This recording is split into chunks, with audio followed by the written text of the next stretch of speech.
You know, when you think about economics, who comes to mind? Probably Adam Smith, maybe Karl Marx, right?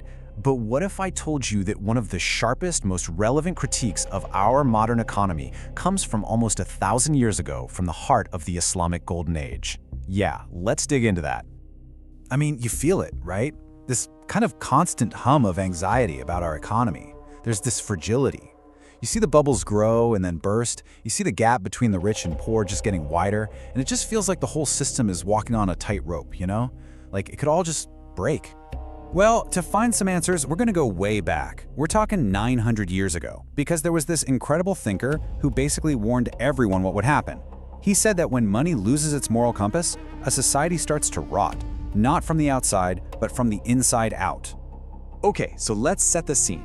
We're in the year 1100 CE, and we're right in the middle of a massive economic boom, one that might sound surprisingly familiar. So picture this. At this time, Europe is, well, it's kind of fragmented, still struggling to get back on its feet. But the Islamic world? It was a completely different story. It was a global powerhouse. Its cities were these incredible, bustling centers of finance, of intellect. The markets were absolutely booming. The empire was wealthy. And all this new money was changing society at a dizzying speed. And right into the middle of all this booming commerce steps our guy, Abu Hamid Al-Ghazali. Now, this was not just some academic. He was a true polymath, a philosopher, a jurist, a theologian. I mean, this is a mind that could connect the dots between the human soul and how a currency system works. And as he looked around at all this glittering wealth, he saw something else. He saw a sickness hiding just beneath the surface. And that led him to a really profound question that just drove everything he did.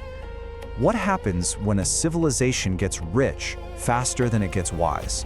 Because that's what he saw, an economy that looked fantastic on the outside, but underneath he saw a moral and spiritual decay setting in. He wasn't just looking at it like an economist with charts, he was looking at it like a doctor diagnosing a very serious disease. So if you're going to find a cure, where do you start? Well, for Al-Ghazali, you had to go back to basics. You had to re-examine the very nature of money itself. And his answer started with an idea that sounds simple, but back then, it was absolutely radical. See, for him, money wasn't the point. It wasn't the goal. It was just a tool, a neutral device to make exchange easier. Now, that might not sound crazy to us, but you have to understand, in a world where wealth was seen as the end-all be-all, a sign of God's favor or just pure power, this idea was a game changer. And he came up with this brilliant analogy to explain it. He said, money is like a mirror. Think about that. A mirror itself has no value, right? Its entire purpose, its entire worth is in what it reflects. Al-Ghazali said money is exactly the same. The real power isn't in the shiny gold or silver coins. It's in its ability to reflect the value of real things, of our labor, of goods, of people working together. Okay, so once he establishes that money is just a tool, a mirror, he can then start to identify the specific behaviors, the economic diseases, if you will, that mess it all up and destabilize everything. And his diagnosis came down to 3 core sicknesses. First up, hoarding. That's when you just stop the flow of money. Second, speculation. Trying to make a profit without actually contributing anything of value. And third, the big one, dishonesty. Because that's what destroys the trust that the whole system is built on. Let's talk about hoarding for a second. Al-Ghazali saw this as way more than just being selfish. He saw it as socially destructive. He actually called it freezing the bloodstream of society. A fantastic image, right? Because money that just sits there, idle, isn't funding trade. It's not paying wages. It's not supporting families. It literally strangles the economy. It creates scarcity when there should be plenty to go around. And speculation? Oh man, he had zero time for it. We're talking about price gouging, manipulating markets, taking advantage of a crisis to get rich. He saw this stuff as a moral contagion. It's profit without contribution, and he believed it infects the entire system, rewarding the absolute worst kinds of behavior. Now, it's really important to get this straight.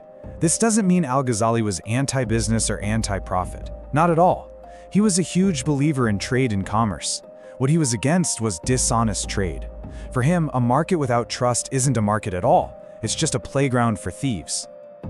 And that right there brings us to what might be his most profound insight of all, the absolutely critical role of trust, especially when it comes to who's in charge. Al-Ghazali was clear. The number one job of the state, of the ruler, was to protect fair markets. And he came down hard on rulers who debased their currency. Now, what does that mean? It's basically when they would secretly reduce the amount of gold or silver in the coins so they could mint more of them, creating money out of thin air. He didn't mince words, he called it exactly what it was: theft. A kind of stealth inflation and a total betrayal of the people's trust. And this is a perfect example of that moral contagion he talked about. It's like a trickle-down corruption. When the person at the very top starts cheating, then the merchants think, well, why shouldn't I?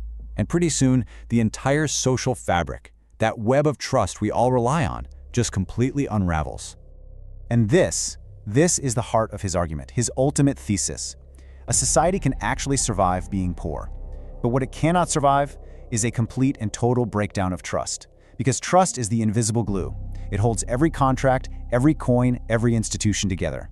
And when that glue dissolves, even the wealthiest nation on earth becomes incredibly fragile. Okay, so let's take a deep breath, because now we're going to bring these 900-year-old ideas crashing right into the 21st century. And let me tell you, the parallels are, well, they're kind of stunning. Think about it. His critique of hoarding, that's our modern debate about massive wealth concentration and offshore bank accounts. His warnings about speculation, I mean, that sounds like he's talking about the housing crisis or the wild swings in crypto. And his absolute condemnation of currency debasement, that is literally at the center of all our fears about inflation today. And maybe the most powerful connection of all is his obsession with trust. It really helps explain why so many of us feel that anxiety we talked about at the beginning. As our faith in our institutions, in government, in banks, in the media, starts to decline, it feels like the very ground beneath our economic feet is starting to shake. What Al-Ghazali just got on a deep level was that you can't separate economics from human behavior. It's not a machine. It's not a bunch of cold, hard formulas. It's a moral ecosystem. It's a living, breathing thing driven by our choices, by our ethics, and most importantly, by our trust in each other. And this leads us to his most timeless and I think most powerful warning. He said, "Where justice is lost, prosperity cannot remain." Think about that. Economies don't fail just because the math goes wrong. They fail when the people living in them stop believing that the system is fair. Justice isn't some nice-to-have virtue. It's the bedrock. It's the absolute precondition for any kind of lasting prosperity. So, that leaves us with a pretty heavy question, doesn't it? If we look at our own world through Al-Ghazali's eyes, we have to ask ourselves, honestly, are we building up the trust that holds our economy together? Or are we, maybe without even realizing it, chipping it away, one transaction, one headline, one broken promise at a time?